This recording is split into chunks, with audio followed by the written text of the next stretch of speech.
Hello everybody, it's Jacky from Pretty Paper Crafts. Been a couple of weeks since my last tutorial, so I've actually been working on this one, collecting some bits and pieces.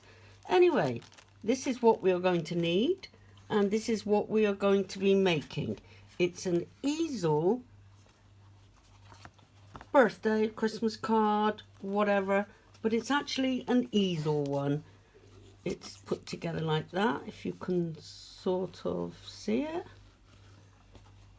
That's what it looks like. And this is our local football team. Now what I do need to stress, folds up in an 8x8 inch envelope. What I do need to stress is you cannot under any circumstances sell these. They are registered names to the football clubs and registered trademarks and copyright.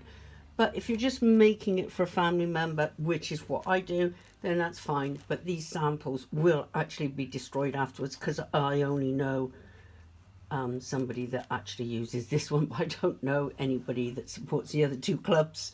But anyway, this is what you're going to need. A couple of old programs. Well, I say old. Ones that they don't mind being destroyed. Ones that you can cut pieces out because you're going to need them. You can see I've cut pieces out of all of them. Really useful. A couple of blank cards. This is the 8x8 cards, and to make a easel card you need two. So there's two. You're going to need some foam to put on the back to use for the stopper. This stopper one is actually, I don't know if you can see that there, but it's got some foam there which stops this from slipping, so it enables it to stand up.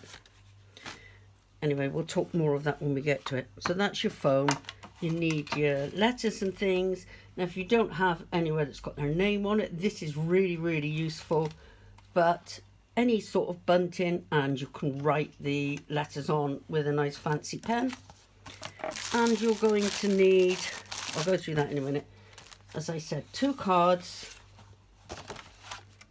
One you're going to use the whole card, front and back, and the other one you're just going to use a single side.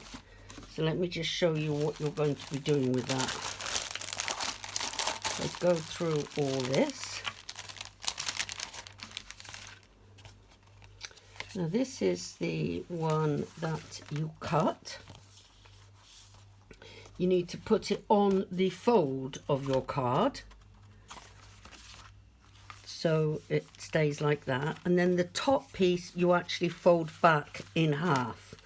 So you would fold it back to where it would be, but obviously you're not cutting it. And then this piece, the piece that you're going to make, in this case into a ball, actually glues on there like that. And this, the green, goes on that one. Everything else all just gets added to that, depending how you want to decorate it.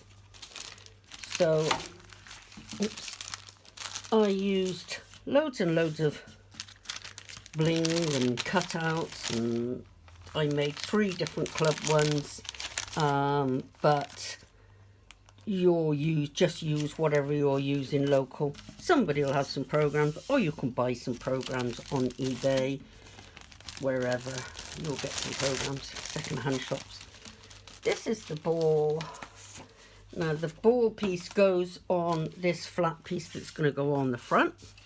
Now you don't actually have to have the dies. I coincidentally had the dies, but you don't have the dies. You can download hexagon piece anywhere and just draw around it. These little bits, they're built in with my die, but you could do a little dotted line with a pencil.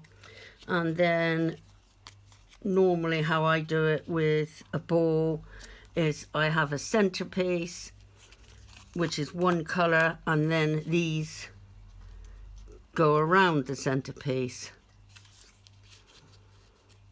all the way around, and you would stick them on like that. and then that would be a white. And then after that was all done, you would then, once your grass is on there, I didn't do lots and lots of spare ones like I normally do, because they're of no good. No, I can't use them because of the copyrights and everything. But that's how you would basically do that. So you'd have the ball on there, which is where you add lots and lots of beans. Let me just move that a minute.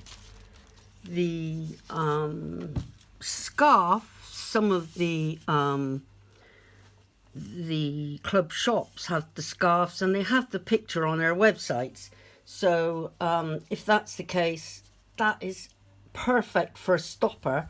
So you would just put that on there. That's where your foam comes in. You put your foam across and that does your topper. So what I'm going to do is I'm just going to show you the actual Swindon one that I've done in a bit more detail. And this is the bit that stands up. It's very difficult to show you on here. But I've done some string and put the letters on there. And stuck these sort of individual things that I managed to get from the thing and a few gems. And this is the bit that where the stopper is there, and it's not stopping at the moment because it's laying down, but when it stood up it stays. Because I didn't have a Swindon Town scarf, I actually just made it with stickers. So I done a little bit of thing at the end, some white card going across, and then every 1/4 of an inch I put a 1/4 of an inch strip on the white card all the way across, and then I stuck a bit of foam on the top, cut their name out of something and put that on the top. So that actually gives you your stopper. So it's a perfect stopper. Again, these were all bits that were taken from the programs. That's how it stands if you're looking at it from above. That's what it looks like if you're looking at it from sideways. And that's how it looks if you're looking at it to be on the side. It's not very good. I got a new light camera system, but I'm not really used to it, and I think it needs to go a bit higher, but I'm not sure how to get it higher. But I will keep on trying. Anyway, that's today's tutorial. Hope everything went okay. Here's Jackie again from Paper Crafts, and I will see you next time. Bye then.